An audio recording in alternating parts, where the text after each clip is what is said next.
thought I knew love, but then I met Brown Butter Paneer Makhani. Combine aromatic spices with brown butter and a creamy tomato curry. Tap the link in the description box for a full list of ingredients you need to make this recipe. Start by heating oil in a pan. Add in cubes of paneer. You can use either homemade or shop-bought. Today I'm using homemade. Turn the paneer to make sure that it browns evenly on all sides.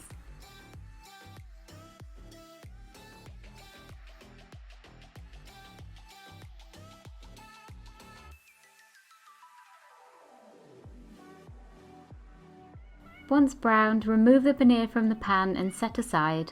For the makhani sauce, place a heavy-based pan over a medium-low heat, but don't add any oil.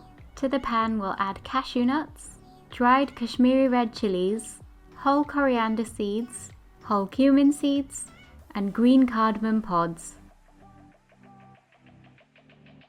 Now throw in a roughly chopped red onion. Leave no man behind. Dry roast the spices and onions for 2 to 3 minutes.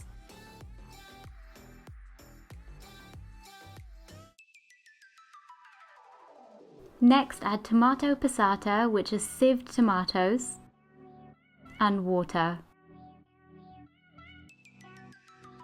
Stir this well and bring to a gentle simmer.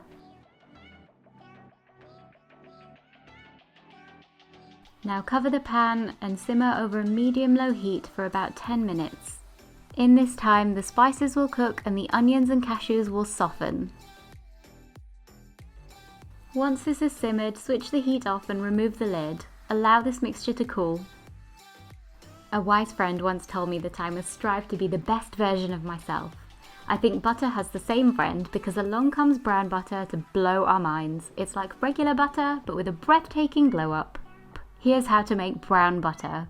Melt unsalted butter in a heavy-based pan. Make sure that you cut the butter into chunks for even melting. Browning butter is a 4-stage process.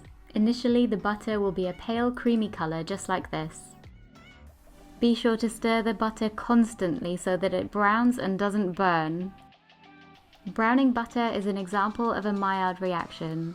The process of cooking the butter to the point of golden toastiness causes a series of chemical reactions between amino acids and sugars from the lactose in the butter.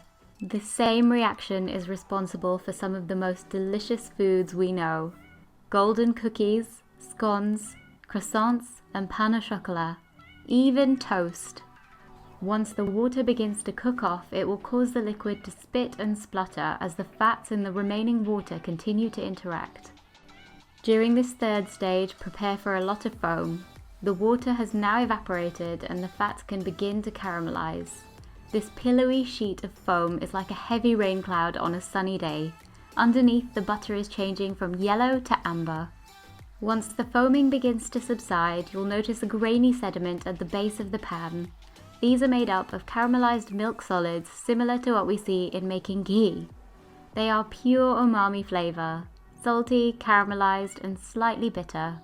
Now's the time to keep an eye on this butter as it will reach brown butter nirvana in a matter of seconds. Take it too far and you'll have burnt butter. Remove around 2 tablespoons of the brown butter from the pan and set it aside. We're going to drizzle this on top of the finished curry.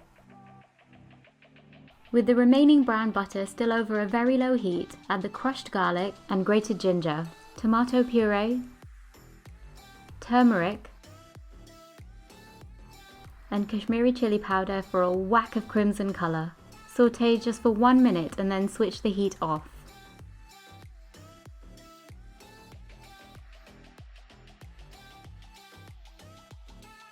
Stir in garam masala. I'm using a homemade one and will pop the link in the description box below. And the prepared tomato, nut and whole spice mixture. A splash of cold water to cool this down quickly so it's ready for blending. Pile the mixture into a high-powered blender and grind it until it's very smooth. Feel free to pass the sauce through a sieve afterwards for an extra smooth sauce. Since we're using passata, I don't find this necessary. Return the sauce to a pan and rinse the blender jar out with some more water to catch every last bit of sauce. Add this to the pan too. Now keep the sauce over a low heat.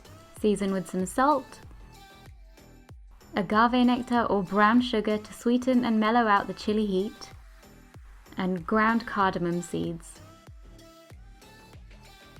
Stir this all really well.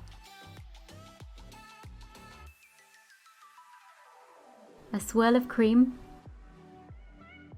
and kasuri methi rubbed between your palms. Add in your fried paneer pieces. The only thing left to do is add in the reserved brown butter. Heat the curry through and serve immediately with naan, tandoori roti or rice. Or you could just put it in a bowl and eat it as it is with a spoon. If you liked this recipe and want even more Indian comfort food recipe videos every week, then don't forget to subscribe to my channel. And while you're here, please hit that like button and leave me a comment. I'd love to hear what recipes you'd like to see next.